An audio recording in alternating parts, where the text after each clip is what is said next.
KO debate series. We lit tonight. Y'all come through, man. Y'all know how we gonna show up and show out. See y'all all in the building.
What's going on with y'all, man? It's your boy KO. It's your boy Knockout. KO 86. Knockout Boxing. Knockout Boxing 86. Whatever you want to call me. I'm live. I'm here. We back. Welcome to another episode of the Morning After Show with me and KQKC Boxing Network. Let's bring them to the stage. The birthday man. KQ, what's going on with you, brother? What's going on, man? How you feel, bro? I'm chilling. How you feeling? 21 years young, you know what I'm saying? 80 years old. How you feeling? Yeah, I'm feeling good, man. I'm feeling good, man. And the day is actually my birthday, and the kids will be over to take me out and come back and watch the Bears. So Already, good luck to the Chicago Bears. I hope you enjoy that meal. Y'all, please be sure to subscribe to the channel. If you're new here, hit that like button on your way in the building and donate to the channel. You can hit that super chat.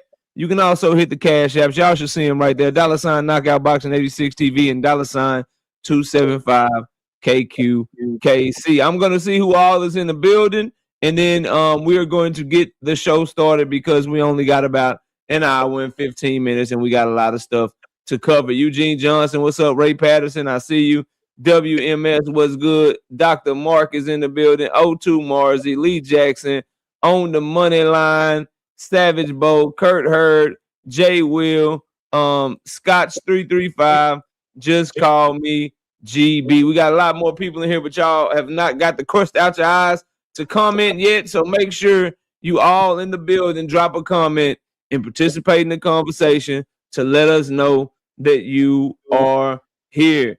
KQ, are you ready to get started, brother? Yes, sir. First, I want to say thanks to Kurt Hurd for the cash out. I appreciate you that, brother. All right. Yes, sir. All right. Yes, sir. Yes, sir. Thank you for showing support to KQ, Kurt. We got Official Goblin in the building. 600 said in the building. What's up with y'all? We got Atheist Ghostbusters dropping the first super chat of the day with the 5-piece. No biscuit in the super chat. It says, KO, we got the ultimate proof that Virgil's lawsuit is not about wanting the Boots fight. His manager just offered to send Charlo a contract. Let's go ahead and start with one of your favorite fighters, Jermall Charlo. He called out Jaron Boots Ennis and Virgil Ortiz. Virgil is talking about sending Jermall Charlo a contract. What fight do you think is better for Jermall Charlo as he makes his return to boxing? Would you rather see him fight Virgil or would you rather see him fight Boots? Well, the better fighter is Boots and Jermall. Boots is a young lion at 154. Jermall is the old undisputed lion at 154. But Virgil Ortiz, he needs to finish unfinished business. He needs to go ahead on and finish fighting Jaron Ennis. Now I know we're gonna talk about that in detail, but right now, Jermall, I think he should get the winner. That's how I look at it, because we're gonna talk about it. But I'm looking at Jermall get the winner of Boots and Ortiz. Because right now, looking at Ortiz and what's been going on with that team, it's a lot of infighting going on. And one thing about it is, listen, Ortiz, you're not that valuable. Okay, and I don't want to get into it right now. I know me and you would talk about it, but Yeah, Jermall, for sure. I think Jermall, the better fighter right now for Jermall is Virgil Ortiz, because see, Jermall he hasn't fought in 3 years, and you don't go in there and fight a young man like Jaron Ennis that got the whole package. So you might want to walk lightly and go ahead and take the lesser competition. So that's what I think. I think you should go ahead and take I mean, hey, they both in Texas. They both, gonna do a great job. They both gonna sell in Texas. So go ahead, make it happen. Yeah, I ain't mad at none. You said, what's up, Multiverse Game and Tez, Boxing and Barbecue, D. Willie Thomas, Chris, Isaiah, what's up with all y'all? Swoosh Life, what's good? Y'all please hit the like button as you come in the building this morning. This may be an unpopular opinion, but I don't think Jermall Charlo should get in the ring with neither one of them. Oh. Because he been, like you said it towards the end of your comment, them boys been active. He been out the ring for 3 years. I don't know if you be out of the ring for 3 years and you want to come back to a Boots Ennis or a Virgil Ortiz. Them boys young, they hungry, they strong, they active. And you, Jermall Charlo, not only have you been out of the ring 3 years, it's been about 4 or 5 years since you fought at 154 pounds. Yeah. Because your last fight in 2023 was in 168 pounds. And before that, you hadn't fought at 154 since like 2022, I believe it was.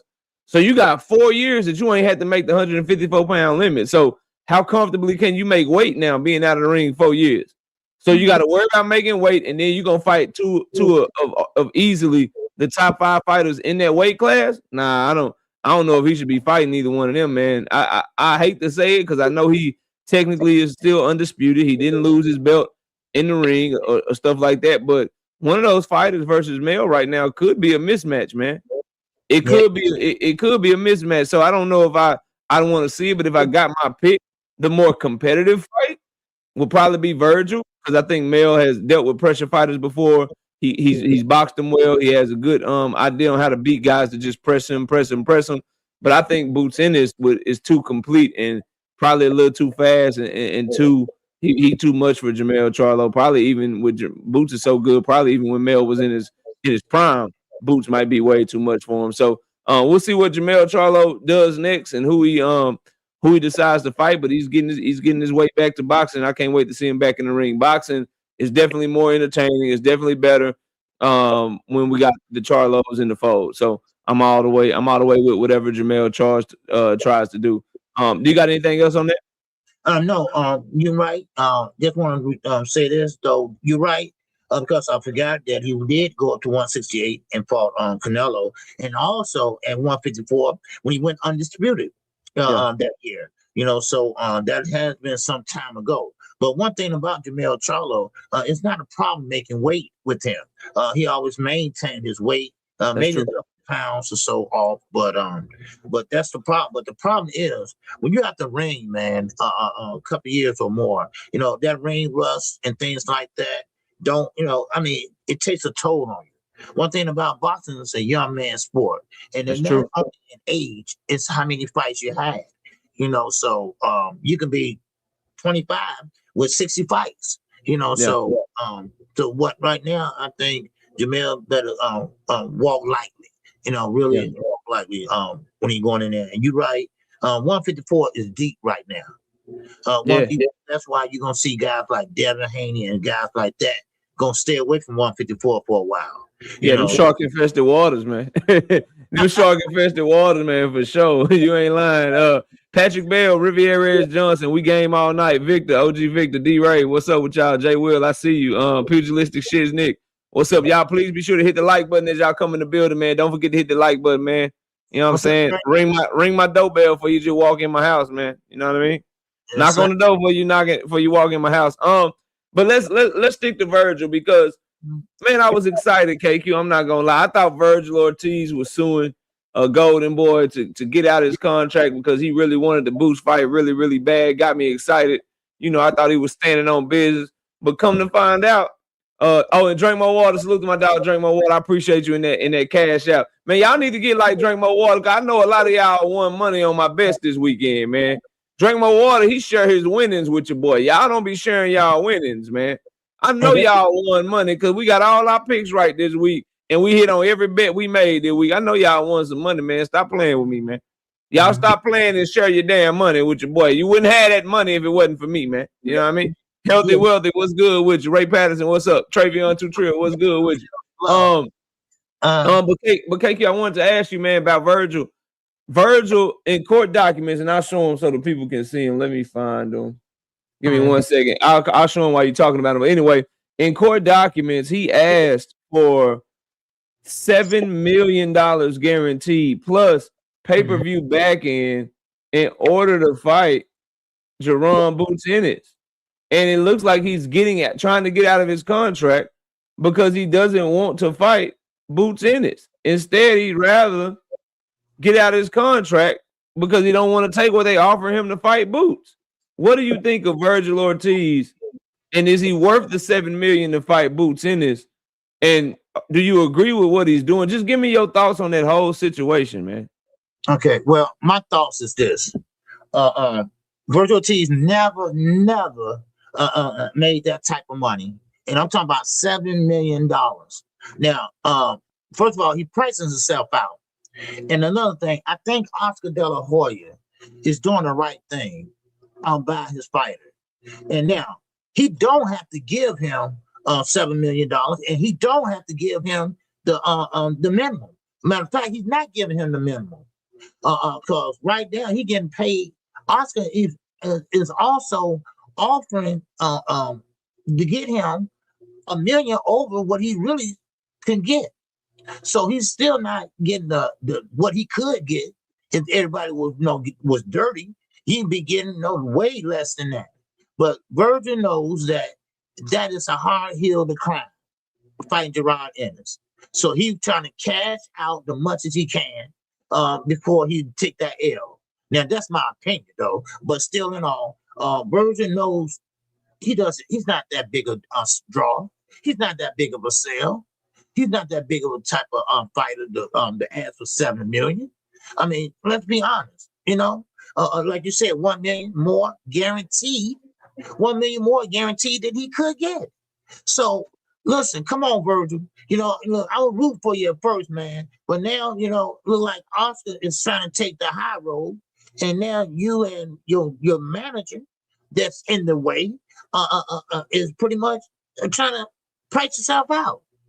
Now, you ever heard of this knockout when guys, want to start a fight into hold, people, you want people to hold you? Yeah. I was watching my son last night.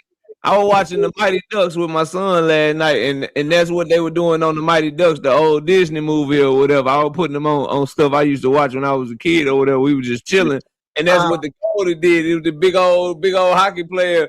He had punked the goalie, and the goalie was trying to act like he wanted to fight him or whatever. They said, "Man, you too little. That guy kill you." He said, "Well, shoot, hold me back like I'm about to kill him then." And so he made him hold him back. He was like, "Let me at him. Yeah, that's that Virgil shit, man." Yeah. The door, man. Look, I know this dude gonna kill me, but hey, I ain't scared of you, man.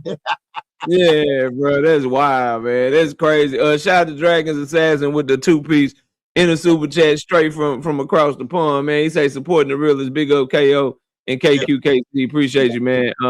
Appreciate you. So yeah, I agree with you, man. And this is the problem when I try to talk to people about the business of boxing. This is the types of things that I have an issue with. Like, you're asking for $7 million, bro. Somebody's willing to pay you $3 million for a fight.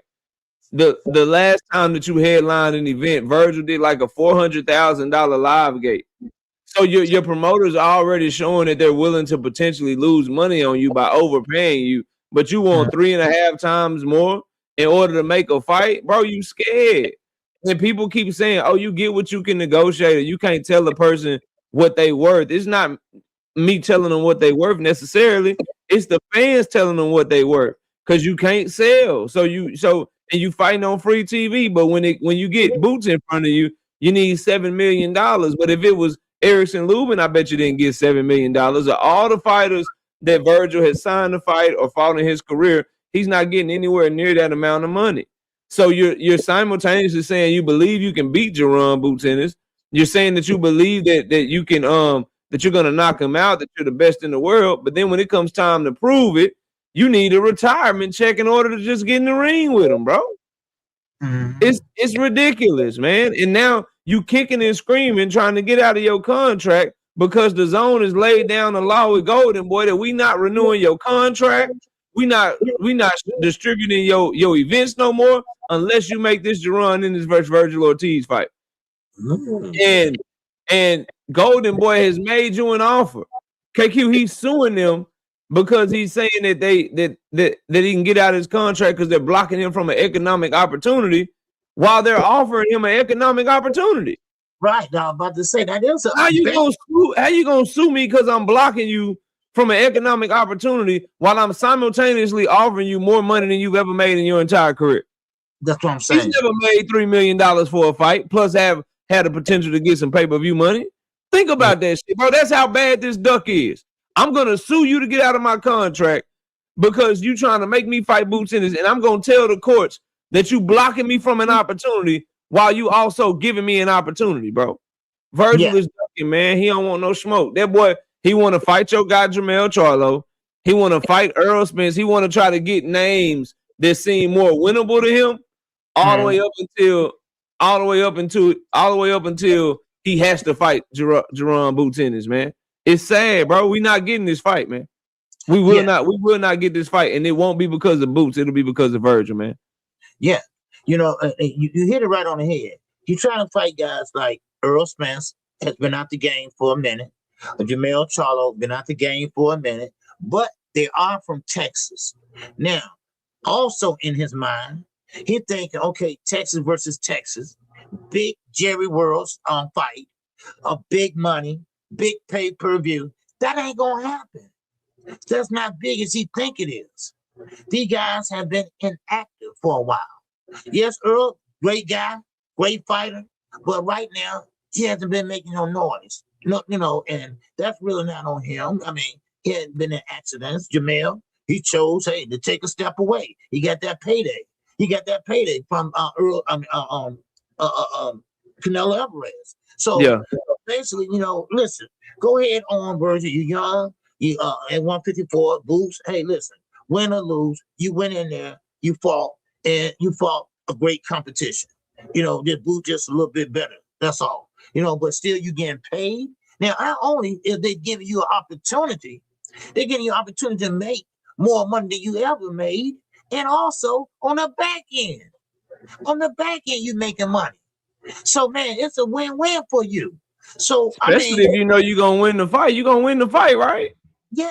Well, yeah. Like, you're gonna win the fight, right? You Virgil. Like, come on, bro. And this is my issue, man. In the turkey gobblers.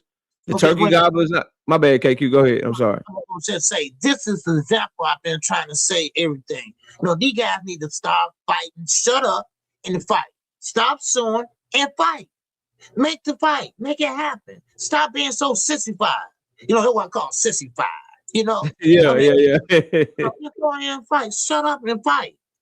Man, okay, I'm sorry. Go ahead. No, bro. I didn't mean to cut you off. I was just gonna say I was gonna bring this back to, and turkey gobblers, the Riyadh Season Coalition. They're not gonna like what I'm about to say, but they ain't never stopped me from saying what's on my mind and telling people the truth. This all stems from Turkey coming into the game and overpaying fighters, bro. It all stems from that, dog. Like now, dudes is holding out. They want $10 million for tough fights. They want to be overpaid because of Turkey coming in, and they see all these other fighters getting overpaid. So they're like, shoot, if I'm gonna take a tough fight that I could lose, I want to get overpaid. So everybody is looking at him to bail them out. Dudes is not trying to really prove that they the best. I'll prove that I'm the best as long as I can retire if I get my ass whooped because I got paid so much. Like that's what it's about. Dudes is scared to lose. They scared that if they lose, the process of trying to build yourself back up and things of that nature is really, really hurting.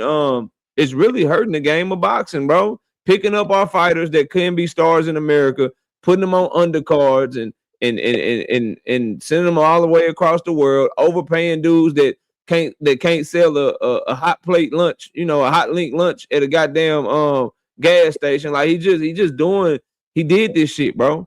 And now, and I seen Dreamo Water in the chat, and he's right. Now you got a fight like this. Now you can't put no money up for it. Now the fight won't happen without Turkey. Where the fuck is Turkey at right now, KQ? Yeah. Well, he supposedly, and this is why I remember all these narratives, right? He supposedly invested all this money in DAZN. He's supposedly the co-owner of DAZN, and he put $20 billion in DAZN or whatever the fuck he did, right? So where is he at in all this to put money up for this? Yeah, right. The money drying up now. Where is he at, bro? Right. The money is drying up now. And like I keep telling everybody, it's not Turkey money. It's Kingdom of Saudi Arabia money. Yeah. And they putting a hold on all that now. Now, this is what happened. He got everybody spoiled or getting overpaid. And now everybody want to get overpaid. Everybody want to get more than they worth. And that's really hurt now, the sport of boxing. He did more harm than good. So I mean, yeah, I'll pay anybody. If I overpay someone twice more than they worth, of course I'm gonna make a fight. Of course that fight gonna get happened. Yeah. So I mean, it is what it is. So now everybody don't want to fight unless they get paid millions of dollars. So I mean, so hopefully, you can get back to regular or traditional boxing. So. But that's all I have on that. I'm not. Shout out to yeah, bro. I mean, you hit the nail on the head. Shout out to my dog Lee with the 10 piece in the cash app. I appreciate. He says cook this week. I got you. Shout out to Kurt Hurd with the 5 piece in the cash app. He says for the bet, I don't bet near as much as you. Thanks, yeah, bro. I'm kind of a degenerate gambler, Kurt. You know what I mean? I'm kind of locked in. There's a vice in mine, but KQ, Keyshawn Davis was exposed a little bit by Bernie the Boxer over on Mill City Boxing. I got a clip of what he said, and he's saying that Keyshawn Davis did indeed miss weight on purpose when it came to the Edwin De Los Santos. Now, I don't know why Keyshawn thought he was going to throw shots at Bud Crawford camp. I don't know why he thought he was going to talk bad about Bo Mack and just leave them high and dry and then put the blame on them, and they wasn't going to start firing shots back. So here's a shot that fired back at Keyshawn Davis from Bernie the Boxer. And this is what he had to say. It's only about 2 minutes long. I'm gonna let you listen to it, and if you could react to it, that'd be great, okay? Okay. Yeah, but like I said, I didn't see no signs of that. I don't think none of us could have seen no signs of that in the preparing to the De Los Santos fight. I don't know that. Maybe in the fight before that, in the camp before that, the guys might have had to counsel about some things which I wasn't privy to and didn't hear anything about. But I know for the De Los Santos fight, I didn't see anything out of the ordinary for that fight, And like I said, he said he was drinking so much, that's why he couldn't make the weight. And I never even heard that he drunk. I didn't never seen him take a drink. I never heard that he drank or nothing. And to drink every day during a training camp the way we put him in is crazy. I don't know how he was able to sustain himself, for that time. And if I'm being honest, he wasn't 4 pounds overweight at first. He wasn't. So, well, that's news.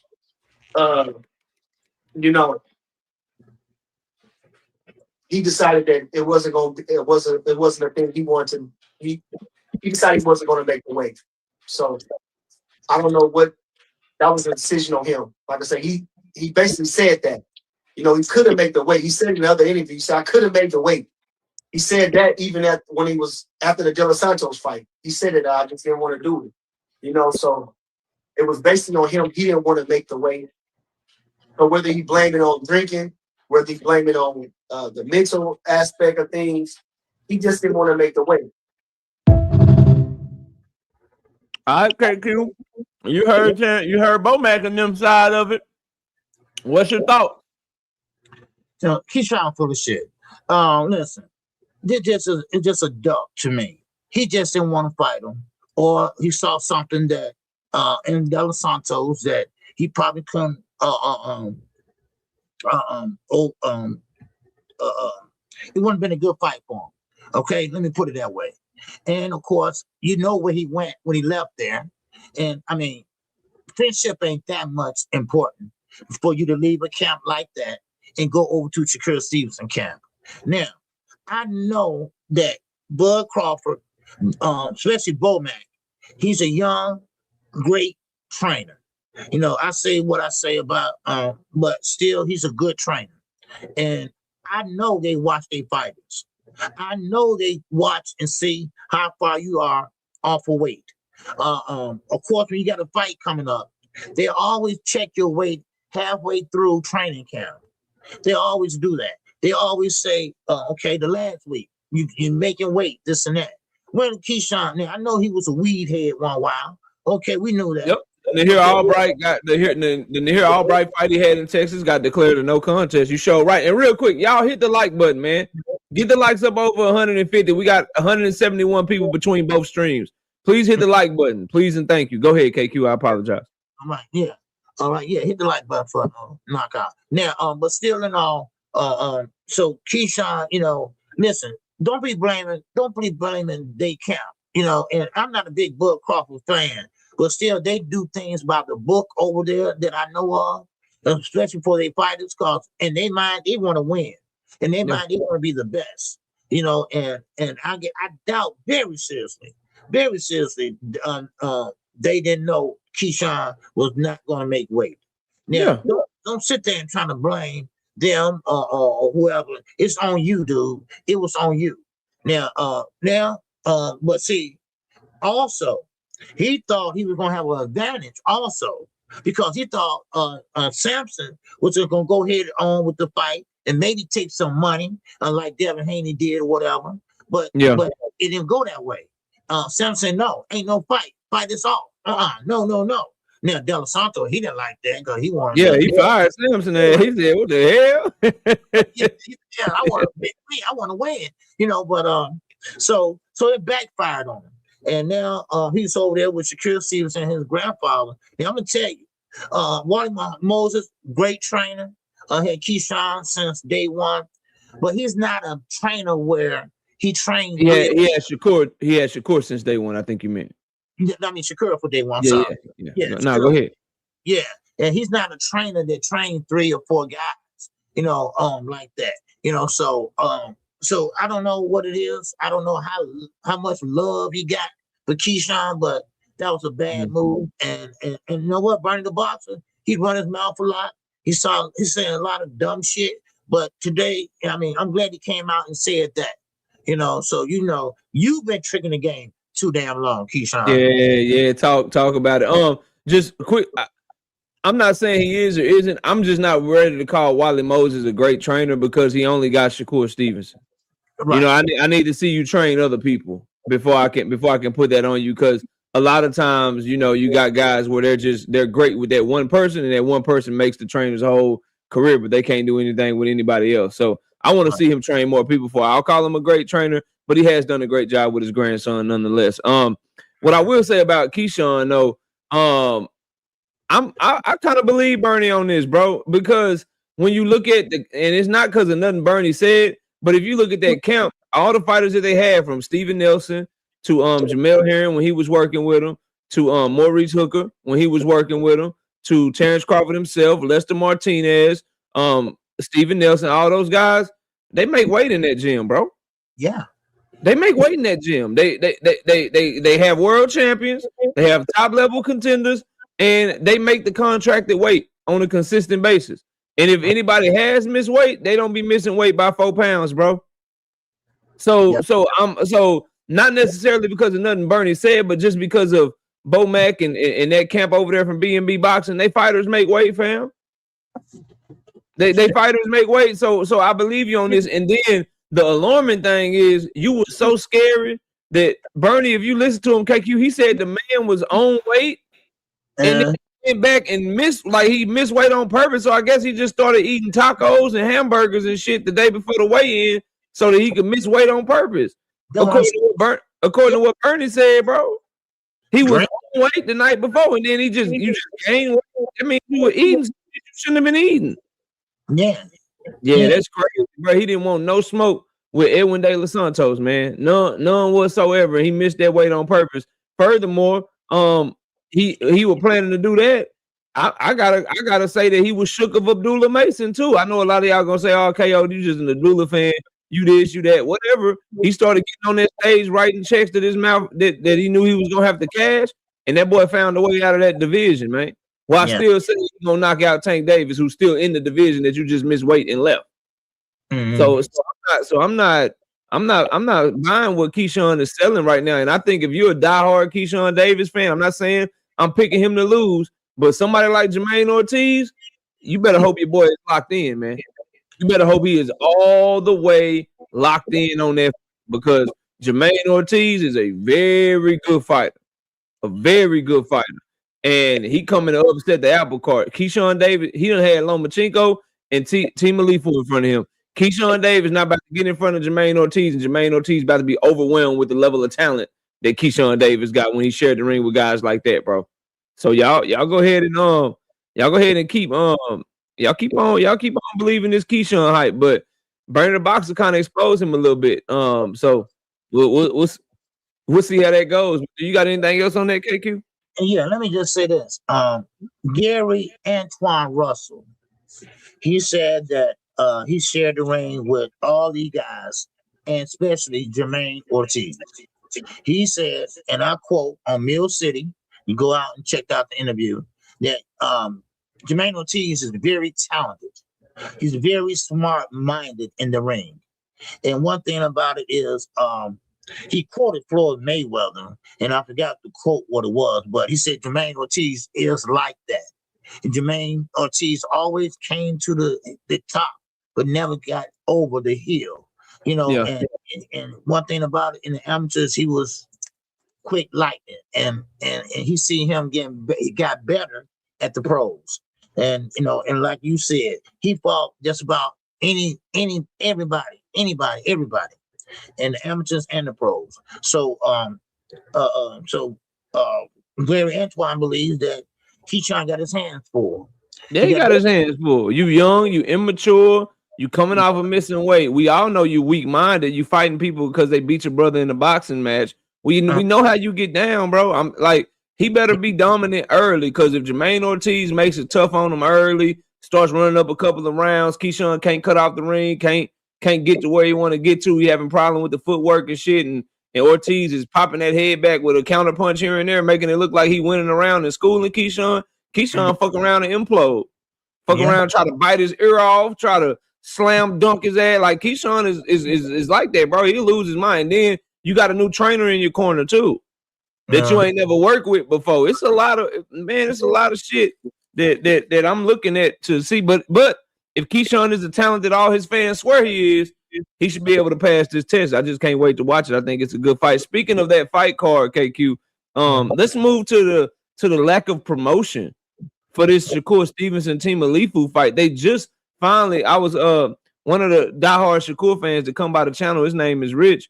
He sent me a email. They just now finally started promoting the fight on the Madison Square Garden board like a couple of days ago, and we're like a week and a half away from the fight. So they just now started promoting this fight. We haven't seen any build up whatsoever in terms of media content coming out of the zone, coming out of the ring, coming out of nothing. what is going on, bro? Why are they not promoting this fight? This fight is supposed to be one of the biggest fights of the year. It's supposed to be the fight to move boxing forward from Gervonta Davis and make Shakur Stevenson the face of boxing if he's gonna win this fight. But they're not promoting it like that, man. What do you think of the promotion so far of the Shakur Stevenson and T.O. fight?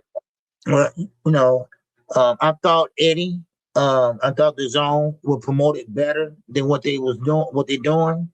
And I think everybody always looking at Turkey. Everybody always looking at Turkey for him to bail them out. And now everybody look like they lost now.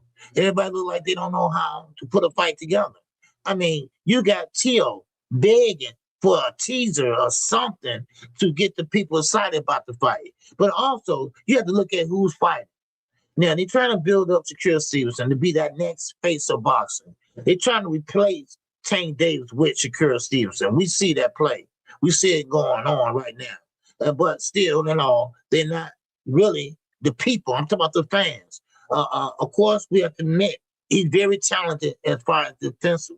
But, of course, he's not a fan-friendly. He don't have a fan-friendly style. And then also, T.O. has said some things in the past that don't rock with a lot of people. And that's another thing. That what makes these two guys not so popular, but it is a great fight. It's a great fight, and I like the fight. But still in all, you got to think about the things you say and how you fight. And it's not attractive to a lot of people, but still in all, the money part. The zone, of course, Turkey bailed them out. Now, Turkey don't want to deal with it. He don't want to put money into a fight like that. He want to put in a fight with like Canelo versus somebody else. Because I guarantee you when Canelo come back in September, that fight going to be talked about for about 3 shown on the zone for like 4 or 5 days, 4 or 5 months. But right now, I can't really say basically why they won't put no money into this fight. And both guys, I know T.O. is a lineal champion. They say undisputed, but I kind of got a problem with that. But still in all, Shakur Stevenson, same way. We know he got that reputation of being kind of boring. So all that come into play, and now it's taking a toll on the sales. Now, I don't know about the tickets. I don't know how they're going. I don't know how they're selling or what. But people, diehard fans know about this fight. But what about the casuals? This is going to be a big fight. I think it's one of the biggest fights that's happening this month. And, we got Andy Cruz next week. But still in all, this fight is what I'm looking at right now. Because this fight going to determine about who is the best right now. And T.O., and I got him making a great fight, but they're both counter punches, so we'll have to see how it work out. But so that's how I feel about it. No, they just ain't put no money into it. And like you said, they just put it up on Madison Square Garden. And they listen. And this is another thing. Yeah. They are both, and it's from the same area.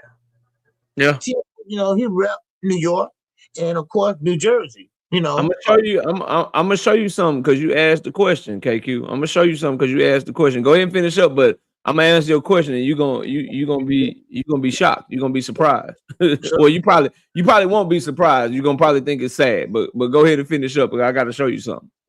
So they are from the same area. So at least those people, New Jersey and New York, they should be sold out, at least in that area. Because those are their guys. Those are the guys that are making noise in their area. Except for Edgar Belango over in New York, but still, but that I'm very surprised. Now this is what happens, and this is how things look when Turkey is not overpaying everybody.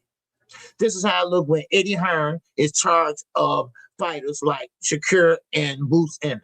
This is how it goes. But this ain't Conor Ben.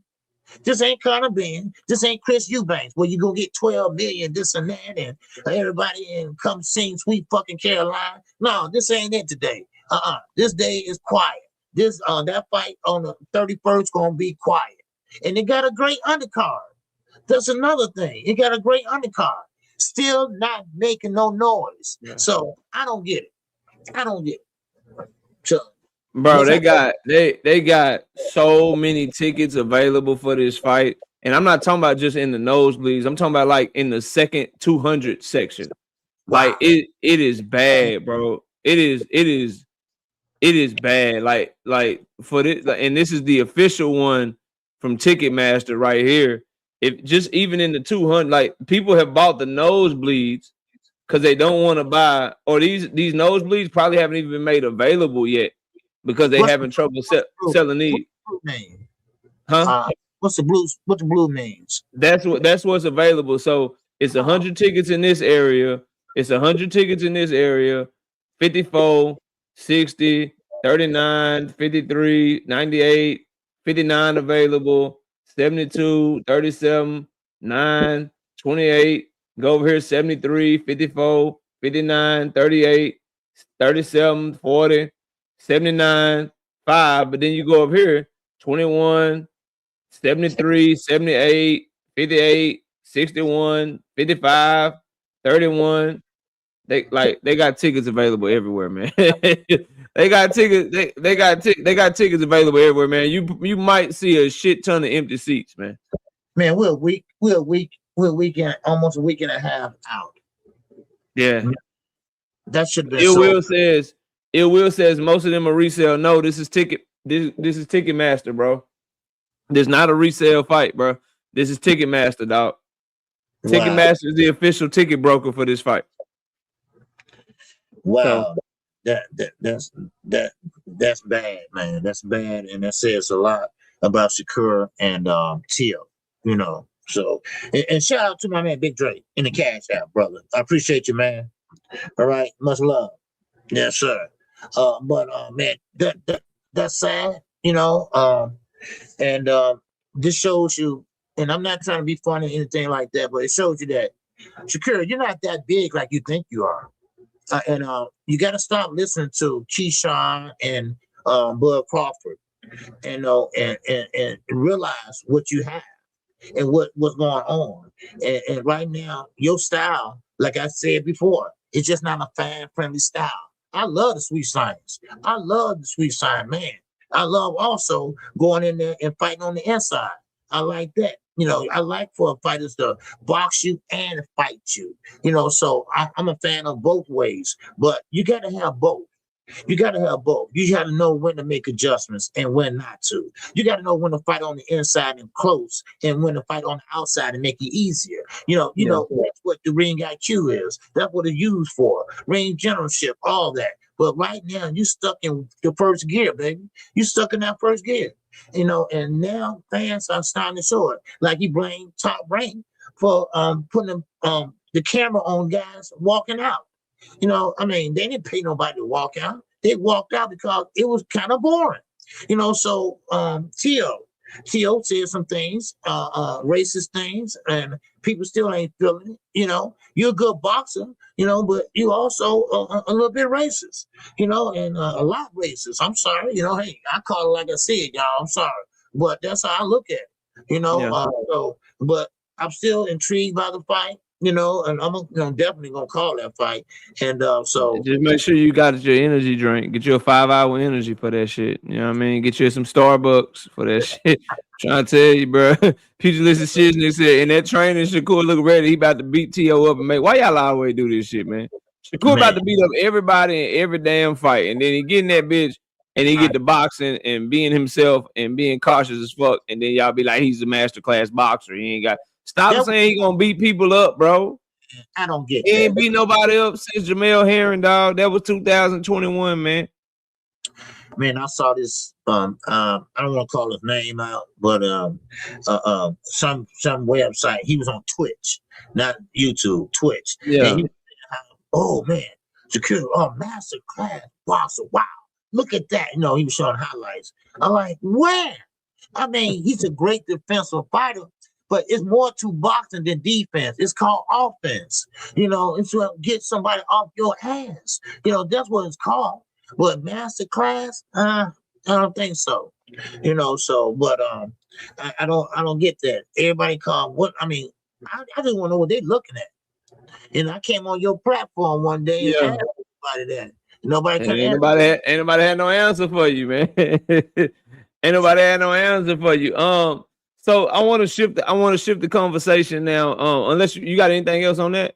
No, that man. I, No, especially after what you showed me, man. So I'm definitely gonna be talking about that tomorrow. So okay. Yeah, go Yeah, ahead. man. Let's please get the likes up if y'all haven't already, man. We need the likes really, really bad. So I'm I'm showing saying 80, I'm showing 80, I'm showing 86 likes on the main one.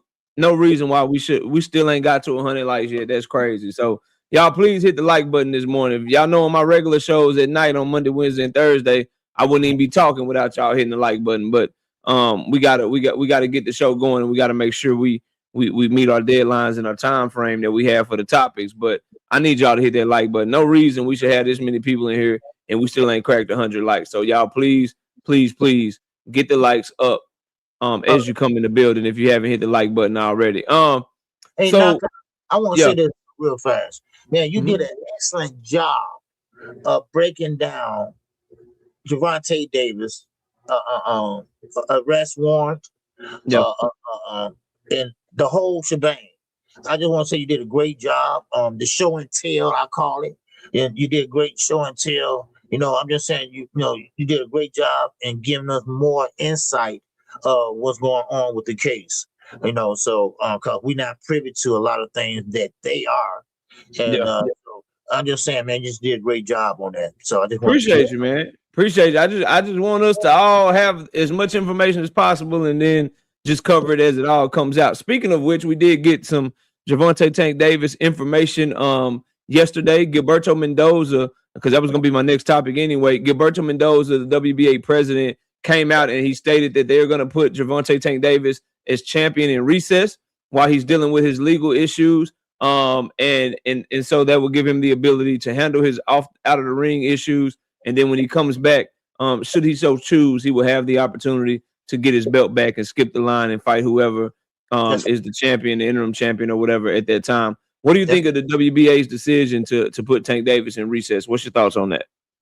My thoughts is that I think that's fair. I think they thought that out. And Javante Davis has been a champ. And he'll have no problems of paying sanction fee, whatever. And they did the right thing.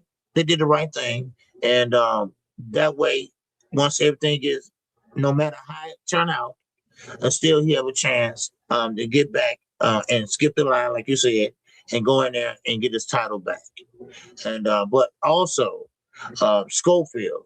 Now, let me tell you all this. It's that doesn't mean automatically that Schofield will become the champion. I think the WBA, I think they have a way where you have to fight for the vacant belt, kind of like a vacant belt, not vacant belt, but I think they just don't automatically choose number one to be the champion. I think they go through another procedure, if I'm not mistaken. Yeah, they're gonna probably make him fight for the vacant against the highest ranked available person that wants to fight. So right now, at lightweight, it would be Floyd Schofield and Lucas Body. Okay. Those are the top two guys at 135 pounds in the WBA right now. Right. So that's why when I did my line about a week or so ago, I was saying that don't mean Schofield would be automatically champion. No, you got to be chose to be a champion. You got to win to be the champ. You just don't move up like that. So, but I think they made the right decision, a fair decision, and not a hasty one, and it's good for everybody all around. That's what it is. So therefore, they won't jump the gun and say he guilty and just get rid of him. No, none of that. No, they did the fair thing. Let's wait and this and that, and let's put him in recess. And man, great job. Great job for the WBA. So that's all I got on that. Yeah. Yeah, I think this is, and shout out to Hunter on the Hunt, 20 of them things, 20 piece, no biscuit in the super chat. Says, my people are savage. It takes the same amount of energy to click the like button as it does to get into the live, even less. Hit the damn like button, people. I couldn't have said it any better myself. Hunter on the Hunt. Y'all listen to Hunter, man. Hit the damn like button. Push the button. Shit. Push the goddamn button. Hit the like button. I think this is great for boxing as a whole. I think it's the right decision for Gervonta Tank Davis. I think everybody wins with this decision, bro, because number one, the division can move forward. And you're allowed to still have another champion. People are able to fight for the belts. You know, people can unify, do whatever, while Tank Davis is handling his out of the ring issue. Now, he could only be gone for a month or two. The trial could take a long time. He could lose and have to sit down for a little bit. He could lose and get some sort of diversion program or probation. We just don't know what's going to happen. And because of that uncertainty, it makes sense to me to do this, specifically when this is not the first time. Like, Gervonta Davis has had like 4 things in the past year that the WBA has waited on to see what happens. Well, they can't wait no more, bro. Like the first time with his baby mama, okay, they waited. You don't know if he's guilty or not. I was behind that. I understood that. He just defended his belt 4 months before that. And then he ends up getting off. And so you made the right decision to allow him to keep the belt. He's about to fight Jermall Charlo. The whole arrest postpones that fight. And then you have an opportunity to either fight Jermall Charlo or fight Jake Paul. You choose Jake Paul in the exhibition, they still allow you to keep your belt. The Jake Paul fight gets canceled. You end up because of a civil lawsuit, they still let you keep your belt. Then you're about to come back. You're talking about coming back. Everybody's reporting that you're coming back. Who is he gonna fight? And then the civil suit turns into a criminal case. And then now they can't just let you keep your belt again, bro. You got it. Like that's like 3 or 4 times they waited to see what was happening with you, and they're still doing right by Tank Davis, in my opinion. They're still waiting to see what happens because they could just outright strip him. Right. They could just outright strip him and say, you know what, we stripping your belt. Good luck to you. Whatever you do when you get back is what you do when you get back. But they're putting him in recess, which is the same thing that happened to Devin Haney at 135 pounds in the WBC. The same thing they did with your guy, Jermall Charlo, in the WBA right now. And the same thing they did with Manny Pacquiao in 2019 in the WBA. It gives you the opportunity to maintain your elite status, maintain your status as champion, and have the opportunity to come back and fight for your belt if you want to fight for that same belt and get your belt back when you return to the sport of boxing. So I ain't got no problem with it, bro. I think it's the right decision for everybody involved. Now I know some haters are gonna be like, man, they should have just stripped him outright. Why would they name him in recess? You know how that shit goes. You know, they just wanna kick him while he down, and they want the worst possible scenario to be true for him. But I think the WBA made the right decision in this instance, and I ain't got no problem with it, man. None whatsoever. You know what I mean?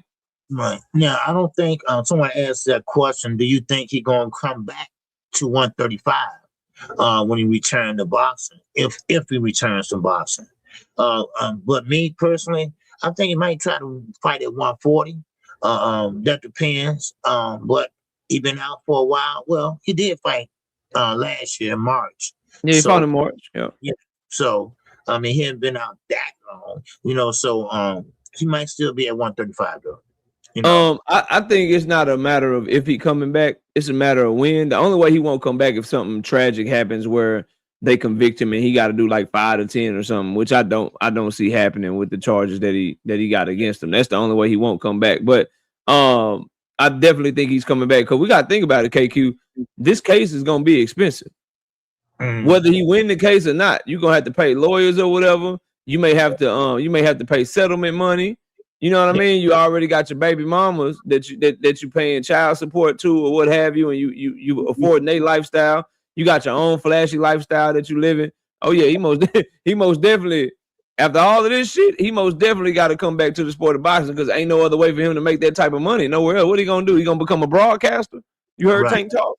Right. You know what I mean? What are you gonna do? Coach somebody, nigga? Get 10% of some low level nigga purse by being a coach? Nah, bro.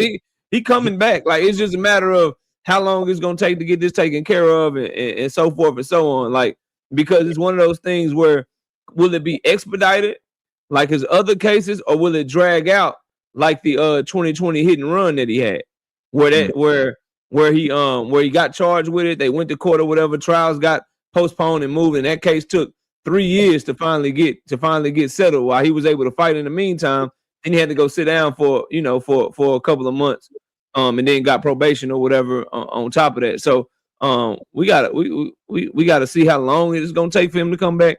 But he most definitely coming back. Them expenses is way too high right now, KQ. they way too high. So I don't think it's a matter of if.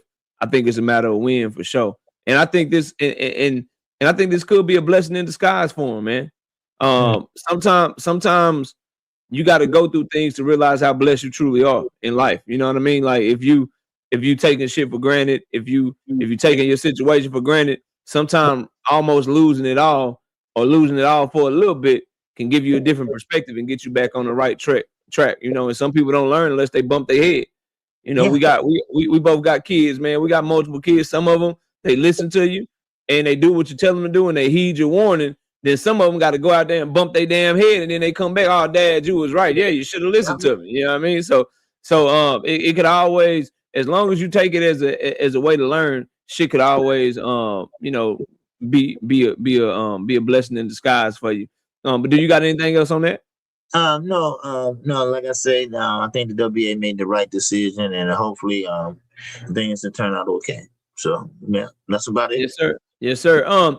Now I wanted to also talk to you about just this overall thing with Golden Boy that we kind of touched on it with Virgil Ortiz. But I wanted to talk to you about PBC Golden Boy, Top Rank, because quietly Top Rank, they don't really have a network deal right now. It's like they're almost waiting to announce something. Golden Boy's contract with DAZN is up, and they're having trouble negotiating with DAZN because of what's going on with Jaron and Virgil Ortiz. Do you see a world where Premier Boxing Champions, Golden Boy, and Top Rank all come together? Is there something brewing behind the scenes? Anything, any insight or anything you can give us on what might be going on with those three companies in particular? Because where there's smoke, there's fire, and it's awfully quiet around the next move for those three companies in particular. Yes, I do. No, I've been hearing from different sources. Okay, and Golden Boy, PBC, Amazon Prime, they are working on a deal. Now, this is not carved in stone. This is allegedly, okay? They are working on a deal to bring boxing to Netflix. Because Netflix wants to get into more boxing, real boxing. J. Paul, I think he ran his course with exhibitions, and they want to get into real boxing, real sports. And they are pretty much, as Oscar already told you all, him and Al Heyman have made up. Okay, so this is what I'm hearing. So they might be. Now, I haven't heard anything about Top Rank, but I know they said Amazon Prime, PDC, Al Heyman, PDC, Golden Boy, Oscar De La Hoya, and Netflix. Okay, they're supposed to be working on a deal to bring boxing to Netflix. Okay, so they want to get into real sports, something like Paramount Plus doing, Amazon Prime has been doing, so I guess, things are going towards streaming now, so this is what I hear, and I think it's a good thing. I think it's a good thing for boxing, and it won't be too hard to do if they all work together. And this is the first time. This has showed me that boxing lives on, can live on, because all these promoters, they work together, and we have seen it in the past. Knockout. Some fighters allow their other fighters to go back, go over here to fight, whatever, and so I think it's a positive look on boxing. And you're right. They haven't made no big noise about it. This is just what I'm hearing. And so I don't know how true it is, but it got to have some truth to it. Because Oscar came out and said that him and Al Heyman had made up. And if you look at it, you got Zerto. He's getting ready to fight who? David Benavidez. That is Golden Boy and PBC. And then you also got Mario Barrios. and Ryan Garcia. That's PBC, Golden Boy. So it might be a start of a great relationship. Because if you don't forget, for people that don't know, a lot of these fighters from PBC came over from Golden Boy. That's how it all got started with bad blood between Oscar and PBC and Al Heyman. Actually, they went and tried to sue Al Heyman. Well, of course, that didn't go according to plan. But now, after all of so many years of infighting, now they pretty much put the hammer down and started to work together. So hopefully this is a new day, bright, something bright in sport of boxing. So maybe we can get more boxing coming. So this is what I'm hearing. So as I was listening to you talk, and I read a comment from Thomas Hill while listening to you. I'm probably gonna talk about this in my live show tomorrow, and that is, isn't it crazy that while trying to tear down all things Premier Boxing Champions and Al Heyman, and you hear people saying that they're going out of business for years and years and years, and laughing about their situation when they switched over from Showtime to Prime Video. Isn't it funny that now, as we look at the landscape of 2026, of the three big American promoters, PBC is the only one with a network deal intact? They're the only ones with a deal. Top Rank don't have a deal right now. Golden Boy don't have a deal right now. Top Rank fighting on Facebook and Tubi. Golden Boy got their network about to kick their ass out because they can't make one fucking fight. But all these years, bro, of PBC going out of business, they ain't got no money, they ain't doing shit.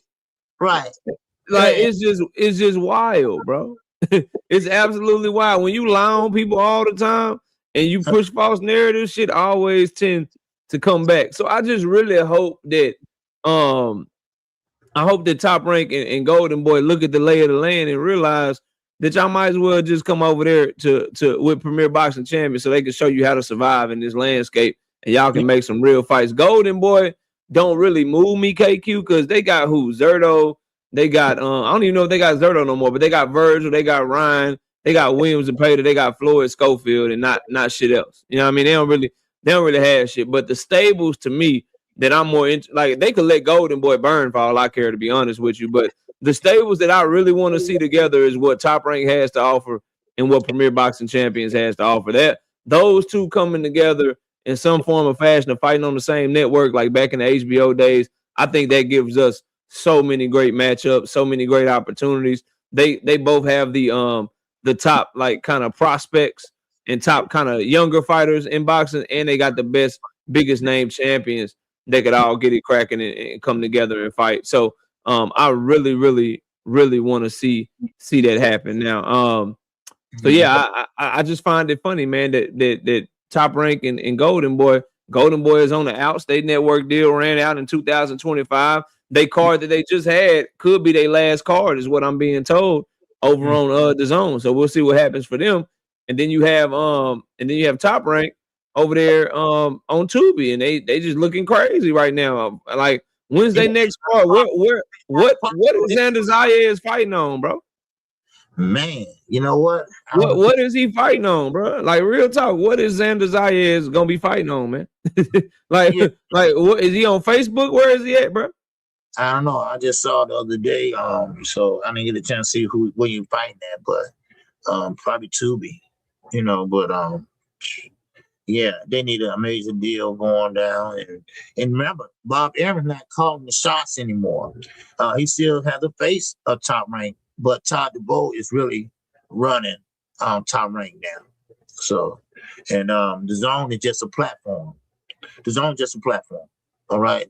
The zone has deals with Matchroom right now, and they got some Riyadh season shit going on. They about to kick Golden Boy out. Golden Boy can't get their deal secured with them. Top Rank doesn't have a DAZN deal. I don't know if they're gonna go over to DAZN.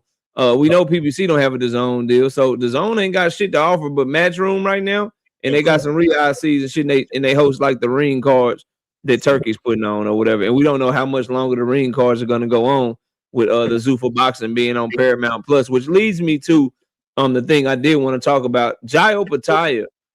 Opetaia signed to Zufa boxing. So we're gonna really see what happens with this Zufa boxing model versus the original model, because Jai Opetaia by far is their best signee, but he's also the IBF and lineal champion. So is he going to drop those belts to fight only Zufa fights? Is Dana White going to go outside of his normal model and be willing to let Jai Opetaia fight fighters that are not signed to Zufa in order to make big fights? What does this mean for the landscape that Jai Opetaia is going over to Zufa boxing? It means a lot because they don't do cross promotion. At least that's what they say they don't. So Jai Opetaia, I think he's not going to get the money that he's capable of getting, and he might be stuck at cruiserweight for a while. He's not a big guy, So making that transition to heavyweight, it's not going to help right now. That's why he kind of like stuck at the cruiserweight, and then of course you got David Benavidez, so he's not gonna be able to get the big fights, So don't know why he signed with them, and I don't understand it. Maybe it's a strategic move for him. So I don't know. So we're going to see. Joe Opetaia, I always say it's not really no big names at cruiserweight. They had music there one while. You had Badu Jack for a minute there making noise. Then you got Opetaia, and that's it. Basically, cruiserweight is like a bus stop waiting to go to heavyweight. And right now, Opetaia, he's gonna miss that bus. He's gonna miss that bus. That's how I see it. But that's all I have on that. But I also want to touch on the Brian Norman situation. I got you. Yeah, we'll go on that. What I want to say about that situation, what I'm looking at is, would Jai Opetaia get stripped? And I think the way that Dana White is going to try to use Jai Opetaia the same way he did in the UFC with big name fighters. I think he's trying to get the big names in each division and then just ignore everybody else. Like, hey, we got Jai Opetaia over here. He's a Zufa champion. This is the real champion because he's better than all those other guys. Just ignore them over there because Jai Opetaia is truly the best. Don't even worry about what David Benavidez got going on. Don't worry about what they got going on over there. Over here at Zufa, we got the real champion, just like he did in the UFC. I do think, and this is why I was so pissed off when Oscar De La Hoya sold the ring over to Turki Al-Sheikh, because now the ring belt, as you know it, that shit is leaving boxing very soon. Oh, yeah. Until Zufa fails, the ring belt, that shit leaving boxing. And they're going to use all that ring history, all the shit through the years to try to act like they ring champion is the best. So when Callum Walsh becomes the 160-pound ring fucking champion, and they try to act like Callum Walsh is better than every other middleweight because Turki owned the ring belt and shit, y'all just remember, I told y'all that shit. That's what the hell I believe is going to happen, because that's what Dana White said. He said, we gonna do this shit, and we're going to build our fighters up, and then we're going to have them fighting for the ring belt. And then they're going to act like that ring belt is the only belt that matters, while they ignoring all the fighters that they know is better than the fighters that they got on their roster. So they're going to be like, yo, forget about Jaron Boots Ennis. Callum Walsh is the real champion because he got the ring belt. Y'all watch. Y'all watch that shit happen. So that's what I think is going to happen, bro. I think Jai Opetaia, I don't know if I like the decision or dislike or dislike it, because I don't know how much money he's getting, but I definitely know he just put his hands in the career of he put his career in the hands of a startup company that may not make it out the blocks, and he could end up never getting fights, being a what if, and fighting for a belt that's not going to exist 10 to 15 years from now, and that's the Zufa belt. If Zufa does fail, so he's taking a huge gamble by doing that shit. But hey, he's loyal to Turki Al-Sheikh, so that's what he decided to do, man. He let Turki play with him, so Turki gonna go over there, and then he gonna swear. He gonna be swearing that people ducking him, and he won't fights, and won't nobody fight him. And we all know Zufa's not going outside. They goddamn comfort zone. And Jai Opetaia is your main attraction. I love me some Jai Opetaia, KQ, but that nigga ain't finna move the needle and get people to buy fights and get Paramount Plus memberships and shit like that. Like, boy, you ain't. You were fighting in Australia and Riyadh, Saudi Arabia in the middle of the afternoon. Boy, people didn't care about your ass, man. Right. You know what I mean? And people better remember Paramount, and I'm going to leave it here. Paramount Plus is an American company, bro. Paramount Plus is based here in America. They are looking to to sell product here to Americans, bro. Right. They're not based in Australia. They're not based in Saudi Arabia. They want to do good here. And so when that shit starts struggling and they looking around, Zufa boxing be the first motherfuckers get cut if they don't act right and do good. So that's all I got to say on that, man. What did you want to talk about with Brian Norman Jr., man? Oh no, I was just saying. I just wanted to touch on that. Of course, you know that he doesn't have his father anymore.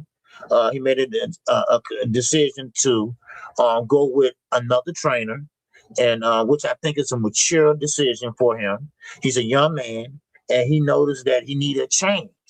Now, I know a lot of fighters on father and son teams that they are kind of like scared in a way to tell their father, step to the side and let me, learn a little bit more from this more experienced trainer. Yeah. Brian Norman Jr., I have to give him credit because he had to say, look, Dad, look, this ain't working. Or, and I like that. I like what he did. Now, of course, his father didn't respond. He responded like I thought he would, and he didn't like it.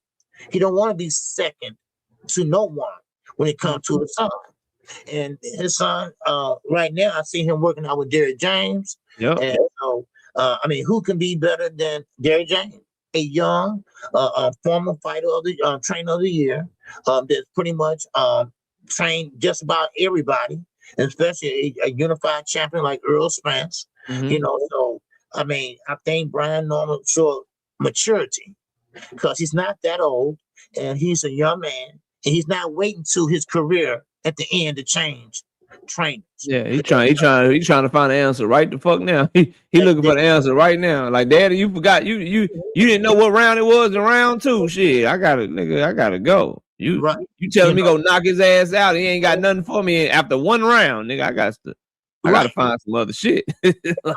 So I think that's great, man. Because some, us fathers, our sons, they're not scared of us, but you know what I mean. You don't want them to be scared of you, but they want you want them to respect you. And he respects his father, but also in the same thing, he's a grown ass man, and this is his livelihood.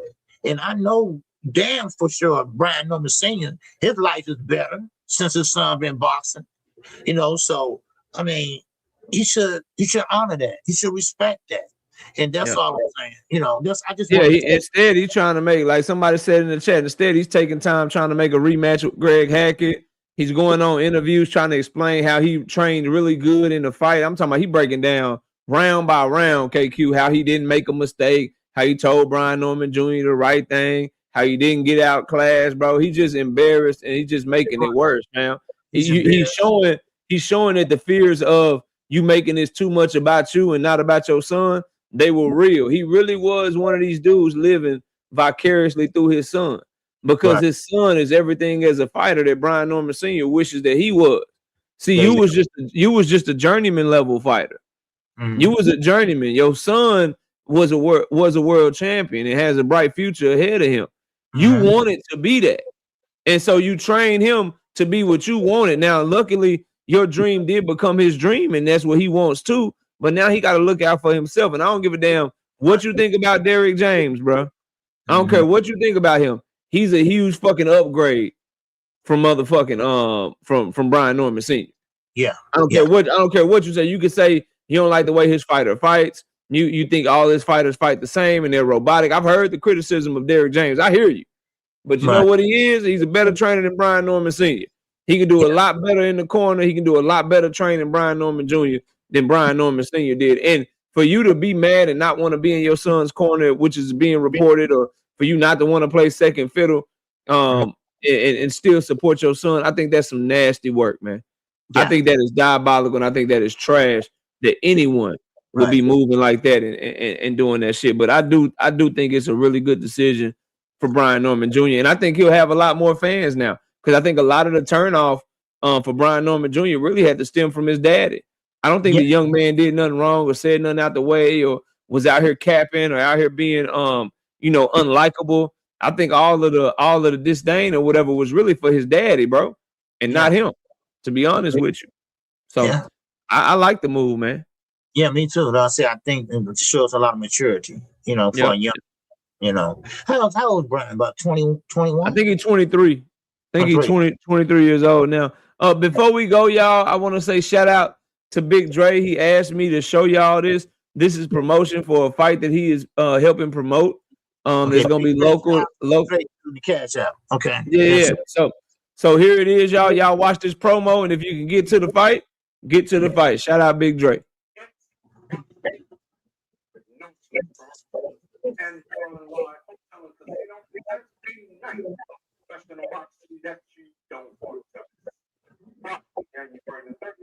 Maryland Live Hotel and Casino in Hanover, Maryland. Headlining in the main event, Brian Flores versus Darling Castillo. And in the co-main, Suleiman Segawa versus Renner. Also featuring some of your favorite DMV fights. Scarborough, Jordan White, Elijah Flores, Ben Johnson, Trayvon Marshall, Jordan Roach, Jeffrey Hughes, Dwayne Holmes, and Irvin Fuller. One night, one ring, no excuse. So don't think, don't blink. Get your tickets now. So when the bell rings, you'll be there. Tickets are available at the Live Hotel and Casino box office or online at LXS.com. There y'all go check out that fight. It's in Maryland, Hanover, Maryland. Zach B. They got somebody out of B&B boxing on there too. Yeah, man. Jordan White is a good fighter. Sterling Castillo is a good fighter. Fire, man. Y'all go check them out, man. Shout out to my dog Big Dre. KQ, let everybody know when you're gonna go live again, man, and what your schedule is this week. Okay, my schedule this week is I'll be live tomorrow, same time, 11 o'clock a.m. Central Standard Time. Then I'll be live again Wednesday, Thursday, Friday, fight call Saturday, and of course after the morning show Sunday. There you go. Already, man. Shout out to everybody in the building. I appreciate y'all. Happy birthday to KQKC. And I'll be live Monday, Wednesday, and Thursday night at 7:30 this week, talking about the hottest topics in boxing. I will see y'all all very, very soon. Everybody have a great rest of your weekend and have a safe week out there going to work or whatever. And we'll talk to y'all soon. Peace, y'all. Peace. All right.